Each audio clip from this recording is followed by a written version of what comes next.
Eto na nga pala yung Sniper 155 na gagawin nating project Malaysian concept na ibibigay ko sa inyo. Ang kulang lang nito, mga cover, wala.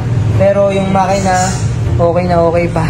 Ito lang yung mga sira niya, yung panel niya dito, tsaka ito. Pero sa makina, all in all mga matodik, goods na goods yung makina nito. Marami tayong motor na ipamimigay, kasama rin itong Raider FI na ginawa nating street bike concept. Kaya like, comment, share ka na, malay mo ikaw ang manalo ng mga motor na ipamimigay ko. So mga matodik, ito na yung Sniper 155 na ibibigay ko sa inyo. Nakita natin dito. Medyo matagal na ito na stock mga matodik simula pagkabili ko kasi hindi ko pa na-order yung mga pyesa. Pero sariwa pa yung makina nito. Ang kulang lang nito, mga cover, wala. Pero yung makina, okay pa. Yan yung itsura niya mga matodik yan. Color black yan. Tapos, ito lang yung mga sira niya, yung panel niya dito. Tsaka ito. Pero sa makina, all in all mga matodik, goods na goods yung makina nito.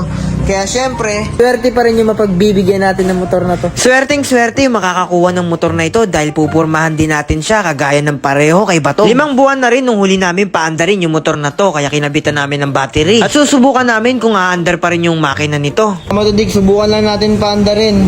Tignan natin kung aandar pa. Tama na.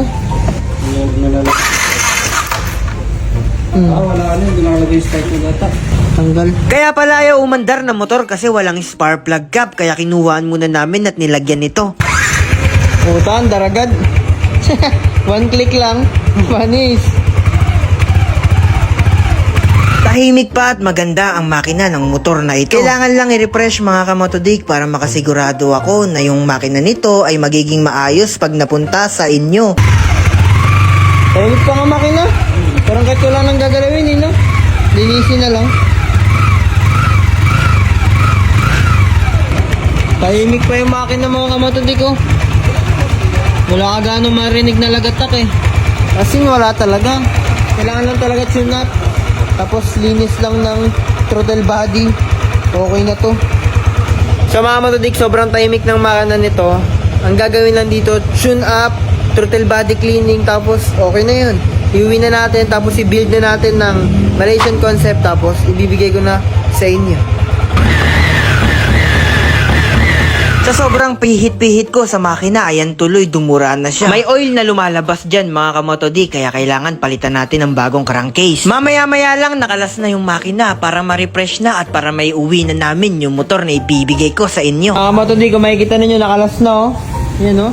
Sobrang dumi ng makina daw. So wag kayong mag-alala mga kamatodik kasi yung motor na to, yan kung makikita ninyo sobrang luma na. Pero sa sunod, gagawin natin siyang ganto. Yan oh, 'di ba? Sobrang angas, nakaporma na. Ganyan yung gagawin natin sa motor na to. Bago ko ipamigay sa inyo mga kamatodik para meron tayo ibibigay na Raider FI na street bike concept, tapos meron din tayo ibibigay na Malaysian concept na sniper, di ba? Para combination mga kamatodik, syempre. May pera na din naman, bakit hindi pa natin sulit-sulitin, di ba? Para yung mabibigay ng motor na to, talagang matuwa ng todo, di ba?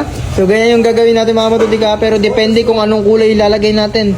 Pero Malaysian din, kagaya nito, yan oh. Eto na nga pala yung makina ng Sniper 155 na nabili natin. Kung makikita ninyo, nalinis na ni Marco. Bukas kakalasin niya na ito para ma-refresh na yung makina. Pwede ko naman sana ibigay sa inyo kahit na ganito yung kondisyon ng makina niya. Basta umaandar, pwede na. Kaso lang iniisip ko na lang din yung kalagayan ng makakakuha ng motor na ito. Diba malay mo pagbigay ko sa kanya umaandar pa tapos mga ilang buwan hindi na umaandar, diba? Kaya mas maigi na malinis na lang ito at ma-refresh para pag nabigay ko mas maging maayos yung takbo. Pinatulak ko na nga kay Labuski ko yung mapagmahal itong Sniper 155 natin para may uwi na sa bahay. Iniwan ko muna yung makina pero ang mahalaga ngayon ay may uwi ko muna ito para makalas namin at mapinturahan yung chassis niya. Medyo malayo-layo ngayon kailangan nilang itulak para makauwi ito sa bahay. Pero kahit gabi na kailangan ito may uwi sa amin. Kasi ang plano kailangan makalas na natin yung mga cover pati harness niya. Back to zero na naman tayo mga kamotodi kasi mas maganda i-build yung motor kapag kalas-kalas na. Ay ngayon. Iwanan na lang natin yun, bahala na yan.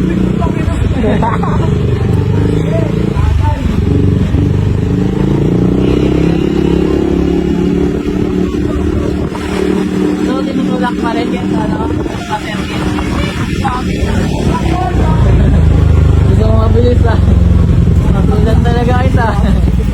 Medyo malapit na ito sa bahay namin mga kamotodik, isang kanto na lang makakarating na sila. Inaabangan ko na rin sila makauwi mga kamotodik kasi baka mamaya mahabol pa namin na makalas yung mga cover na ito. Iniisip ko kasi kung ako na lang ulit yung magpipintura ng motor kasi madali lang naman bumili ng mga gamit. Iniisip ko rin na pwede ko naman papinturahan sa ibang pintor para kumita rin sila. Sa mga hindi nakakaalam at bagong followers ko lang dyan, ang negosyo ko nga pala dati ay pagpipintura ng mga motor at sasakyan. Yan yung kinabuhay namin nung time na pandemic. Sobrang saya rin ng experience na yon kasi kung hindi nagka-pandemic, hindi rin ako matututo ng mga ganun na bagay.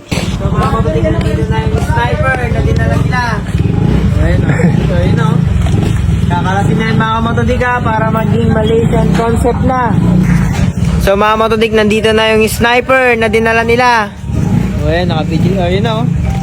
Kakalasin na yan mga kamotodik para maging Malaysian concept na. Nakarating na sila at naiuwi na nila yung sniper doon sa medyo malayong lugar. Ang plano natin ngayon kahit gabi na kalasin yung sniper na ito. Mas maganda kasi na wag na ipagpabukas ito para pag nabuo na kaagad natin ay may paimigay ko na sa inyo.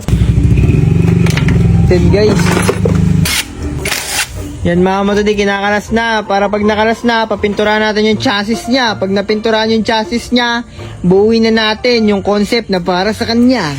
O yun na, nakalas na yung tangke. Bukas ay hindi na makakabit. Pagka natanggal na, hindi na maikakabit ng maayos, magtatawag na ng mekanikong totoo. Abangan nyo na lang mga kamotodik, bukas makakalas na natin lahat ng mga pyesa na nakakabit sa motor na ito. Pipinturahan na rin natin siya bukas mismo para maitindig na rin kaagad natin siya at makita natin yung kalalabasan niya. Tapos ang video mga kamotodik, may pinapakilala ko sa inyong laro kung saan ako kumikita ng totoong pera.